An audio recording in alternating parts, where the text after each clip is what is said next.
Selamat malam. Malam ini kita kuliah ke-11.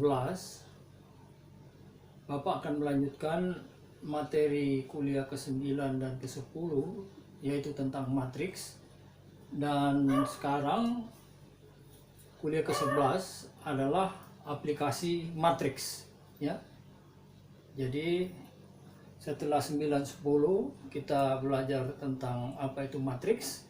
Sekarang kita akan lihat bagaimana aplikasi dari matriks. Nah, aplikasi matriks ini ada beberapa. Kuliah kita, Bapak mengambil salah satu aplikasi, yaitu menyelesaikan atau mencari solusi persamaan simultan, ya, persamaan simultan.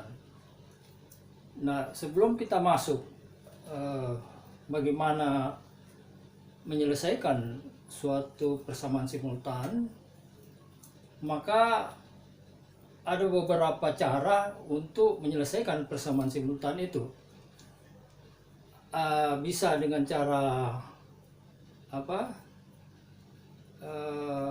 matriks kofaktor atau inverse matrix. Kita cari melalui inverse matrix. Kemudian bisa Cramer rules atau metode Cramer, atau bisa juga dengan metode Gauss-Jordan. Nah, Gauss-Jordan Bapak tidak akan ajarkan. Mungkin kalian bisa mengikuti pada kesempatan lain. Malam ini Bapak akan menunjukkan salah satu aplikasi dengan menggunakan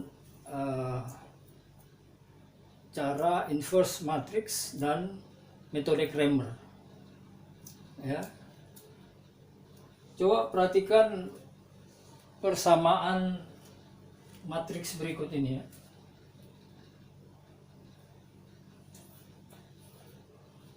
A11, A12, A13, A21, A22, A23, A31, A32, A33, ya. Ini kita sebut matriks A, ya. Kemudian ada X1, X2, X3 sama dengan H1, H2, H3. Kalau ini kita sebut X, dan ini H besar, ya. Nah, sebelum masuk ke 3 bentuk matriks ini, matriks A, matriks X, dan matriks A, kita melihat, ya, bahwa perkalian ini lahir dari suatu persamaan simultan. Perkalian matriks ini, matriks A kali matriks X sama dengan matriks H, itu dituliskan berdasarkan persamaan linier yang ada di sebelah kanan ini, ya. A11 X tambah A12 X2 tambah A13 X3 sama dengan H1, X12 X1 dan seterusnya. Persamaan linear ini, simultan ini, kita susun dalam bentuk perkalian seperti ini, ya. Artinya kalau ini, ya, disusun seperti ini bukan asal disusun, tapi merupakan suatu perkalian. Jadi kalau ini dikalikan, ya, A1 X1 dia di sini, terus 12 X2 dapat X1 X2, kemudian A13 X3 kali sama dengan H1, ya. Jadi bentuk perkalian ini disusun dari persamaan simultan yang ada, ya, bukan asal disusun. Nah, nanti kalau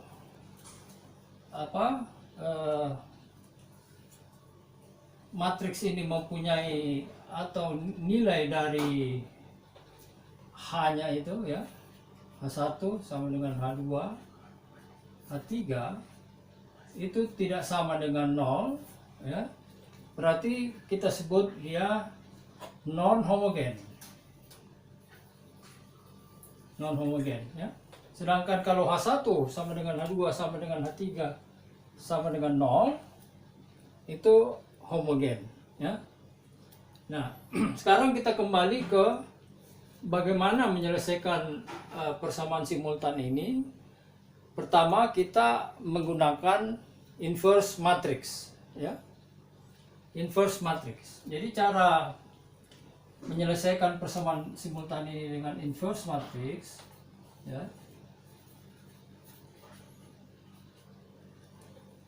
Kita lihat perkalian ini. Jadi A X ya itu sama dengan H ya. Kalau ruas kiri ya kita kalikan dengan A inverse ya. Jadi ruas kiri kita kali A inverse, ruas kanan juga kita kali A inverse. Jadi hasilnya begini. H ya.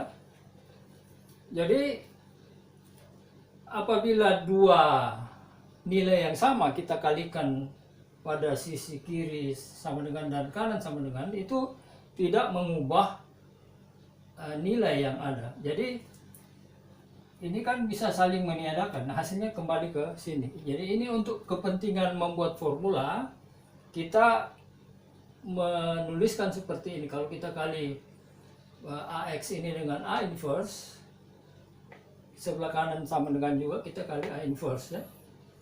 Nah, kalau kita lihat perkalian ini ya, kemarin Bapak sudah tunjukkan bahwa A inverse dikali A itu adalah identity matrix, matriks identitas. Jadi kita bisa tulis begini, I kali X sama dengan kali H ya. Nah, matriks identitas dikali variabel apapun atau matriks apapun, hasilnya adalah matriks itu sendiri. Jadi hasilnya sama dengan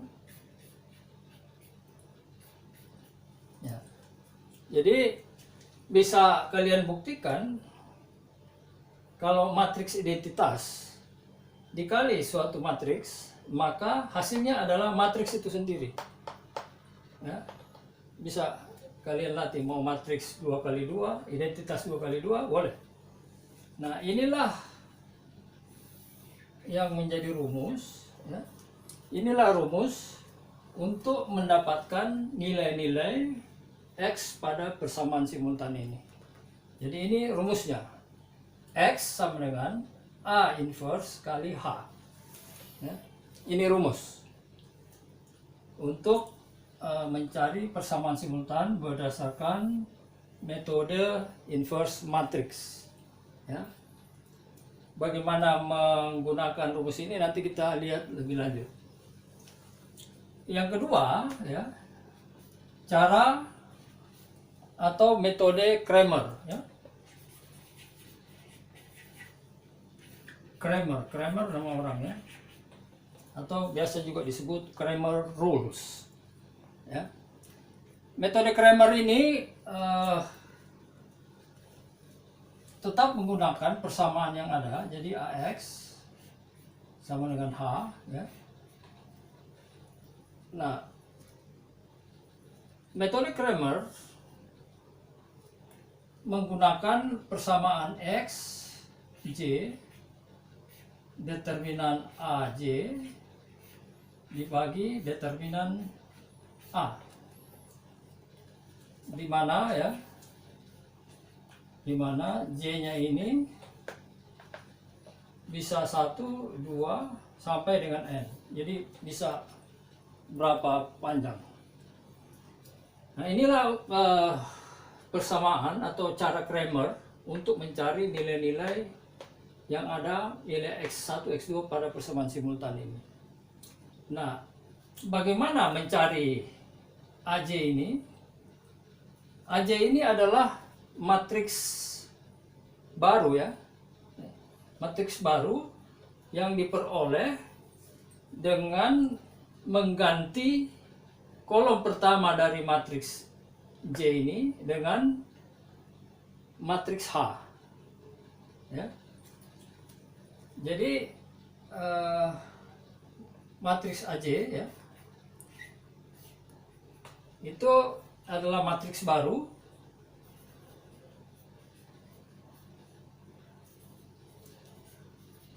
kita sebut matriks baru sebab baris pertama atau kolom pertama dari matriks A ini kita ganti dengan matriks H ya.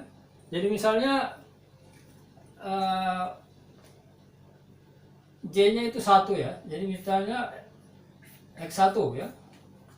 Maka di sini pun berarti A1 dibagi determinan A.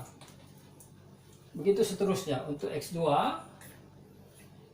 ya, itu sama dengan X2 itu adalah determinan A2 dibagi determinan A. Seterusnya X3 juga begitu.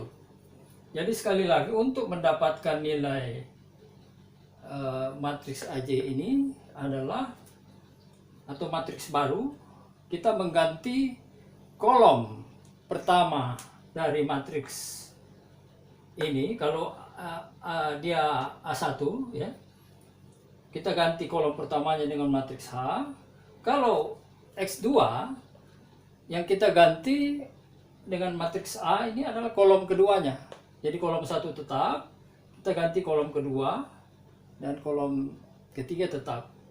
Seterusnya kalau untuk X3, maka kita ganti kolom ketiganya dengan matriks A. Jadi H1, H2, matriks H. Begitu.